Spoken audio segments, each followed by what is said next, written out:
ഇതും ഒപ്പമുള്ളതാണ്. പക്ഷേ ഇതിൻ്റെ രണ്ടിന് ഒരു വലിപ്പത്തിൽ വ്യത്യാസം കണ്ടോ. വലിയ പോട്ടിലേക്ക് വെച്ചതും ചെറിയ പോട്ടിലേക്ക് വെച്ചതും തമ്മിലുള്ള വ്യത്യാസമുണ്ട്. അത് 10 ഇഞ്ചിൻ്റെ പോട്ടിലാണ് വെച്ചത്. എന്നാൽ അതുകൊണ്ട് ഞാൻ 10 ഇഞ്ചിൻ്റെ പോട്ടിലേക്ക് ഇതിനെ മാറ്റി വയ്ക്കുക. 10 ഇഞ്ചിൻ്റെ പോട്ടിലേക്ക് മാറ്റി വയ്ക്കുമ്പോൾ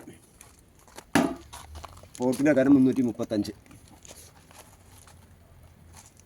ഈ ചെറിയ അളവ് കുറവായിട്ട് കത്തിരിക്കായല്ലാതെ മറിഞ്ഞു വീഴുന്ന ഒരു പ്രവണതയുണ്ട് ചെറിയ കാറ്റടിക്കുമ്പോൾ. അതുകൊണ്ട് ഞാൻ ഭാരം കൂട്ടാൻ പോവാണ് ചട്ടിയിൽ. 2.5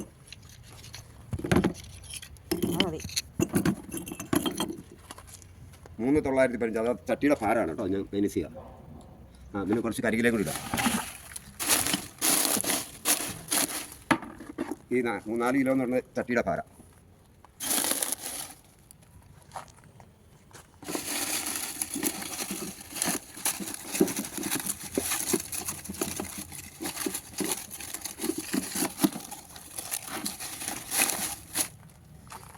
ഇനി ഈ ചെടി അങ്ങോട്ട് ഇറക്കി വയ്ക്കുക. മിശ്രിട്ടുണ്ട്. ചെയ്തില്ല. നമ്മൾ ആദ്യമേ ചട്ടിയുടെ 500 വെയിറ്റ്. അതിൻ്റെ ചട്ടിയുടെ വെയിറ്റ് 300 ഗ്രാം ഉണ്ടാവും. 1.5 കിലോ ഉണ്ടാവും സാധനം. 1/2 കിലോ മിശ്രിതം കിട്ടും.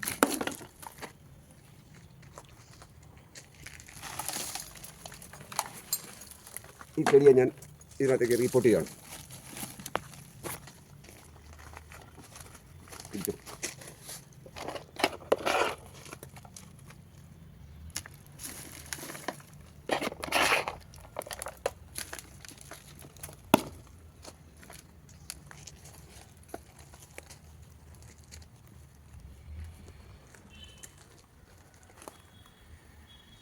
അപ്പോൾ 1.5 കിലോ കൂടി ഇട്ടു അല്ലേ. ഇത് നന്നായിട്ട് വരും. ഇങ്ങനെ റീപ്പോർട്ട് ചെയ്യുമ്പോൾ ഈ മിശ്രിതം തന്നെ ഉപയോഗിക്കണം നിർബന്ധമൊന്നുമില്ല. അതിനകത്ത് നിങ്ങൾക്ക് കുറച്ച് ചരലും ചാണകപ്പൊടിയൊക്കെ ചേർത്ത് ഇതിൻ്റെ മിശ്രിതത്തിൻ്റെ കോസ്റ്റ് കുറയ്ക്കാം. മണ്ണ് ചേർക്കാതിരിക്കുക. ചരലും ചാണകപ്പൊടിയും മാത്രം ചേർത്താൽ മതി. വേപ്പിൻ പിണ്ണാക്കോ എന്തെങ്കിലുമൊക്കെ ചേർക്കുകയാണെങ്കിൽ മിക്സ് ചെയ്ത് കുറേ ദിവസം വച്ചുകൊണ്ടിരിക്കണം. ഓക്കെ.